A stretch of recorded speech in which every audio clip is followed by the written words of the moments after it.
这个渣男怀孕了。更可怜的是，直到临近生产，她连孩子的妈妈是谁都不知道，而她又为何会大肚子？这还要从几个月前说起。阿帅是学校里有名的海王，他风流成性，四处留情，但却从不负责。即使和受害女孩擦肩而过，他也会选择视而不见。直到这天，班上来了个转校生纳诺，清纯的外表瞬间吸引了阿帅的注意。他一脚踹开同桌，为纳诺腾开位置。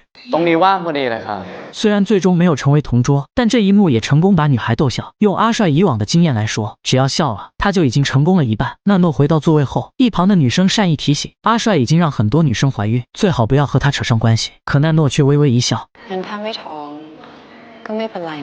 听到这虎狼之词，同桌也顿时无语。但他不知道的是，一场针对渣男的制裁即将开始。这才刚到中午，两人就一块吃起了情侣餐。凑来的同桌也直接被他们犀利的眼神赶走。看着纳诺一副倒贴的样子，同学们不禁感叹，相信不久纳诺就会现身。同桌的阿正更是提议，不妨用这事赌一把，看谁猜的时间更准。出于对结果的好奇，下注的同学越来越多。而另一边，纳诺与阿帅的关系也进展迅速。在第3天的时候，两人就直接来到了更衣室。在阿帅的甜言蜜语下，青春的躁动一触即发。等阿帅带着脖子上的印记出现时，同桌也不禁感叹，他再一次刷新了学校纪录。时间仅过去了3天3小时33分，紧接着赌局也开奖了。同学们纷纷猜测大奖中会花落谁家。然而还没等公布结果，纳诺却突然出现，场面瞬间陷入了尴尬。可谁知纳诺非但没有生气，反而一屁股坐在桌子上，催促阿正赶快宣布比赛结果。而让人出乎意料的是，竟还真有人猜到了答案，而下注人竟是纳诺本人。在同学们诧异的目光中，纳诺愉快地收走所有赌资，并表示这个结果自己很满意。而这一幕也恰好被阿帅看到。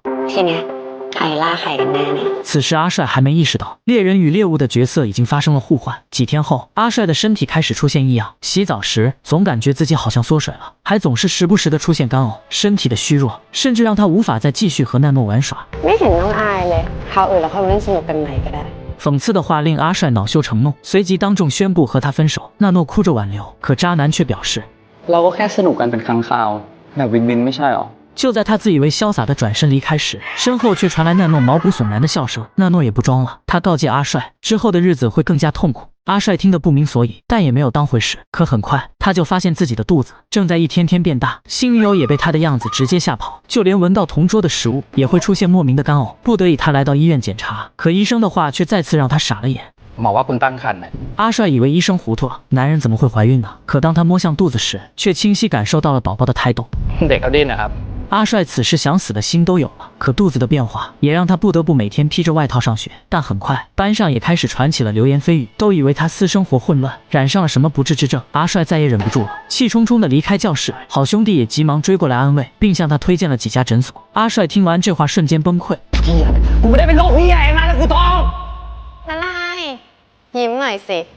就这样，阿帅的视频很快传遍整个校园，从当初的校草瞬间沦落为了全校的笑柄，而他的肚子还在一天天变大。不久后，他连学校也不敢去了，只能每天待在家里，翻看曾经的照片，回忆昔日的美好。巨大的落差感让他也不禁潸然泪下。可很快，家里他也待不下去了。父亲得知了这件事，斥责他自己的脸都被丢尽，接着掏出钱让他去打胎。阿帅瞬间破防，一气之下和父亲闹翻，然后独自搬到出租屋居住。可经常怀孕的猛男都知道，没有另一半的陪伴，孕吐只会更加频繁，这也让阿帅深受折磨。终于他下定决定用药物打掉孩子，可每次刚吃完，他都会忍不住的吐出来，直到最后大口大口的鲜血从他口中喷出，肚子也变得剧痛难忍。可即便这样，孩子依旧安然无恙。再也忍受不了的阿帅竟想到了用刀子结束这一切。可就在他下手时，一阵敲门声却打断了他。等他出来查看，门外却空无一人，只看到地上的一张卡片，上面提示他在怀孕之前最后和他在一起的女生是谁。阿帅终于意识到了什么。在纳诺放学后，他打扮成孕妇找到纳诺，询问他对自己做了什么。可纳诺却将阿帅之前的话还给了他。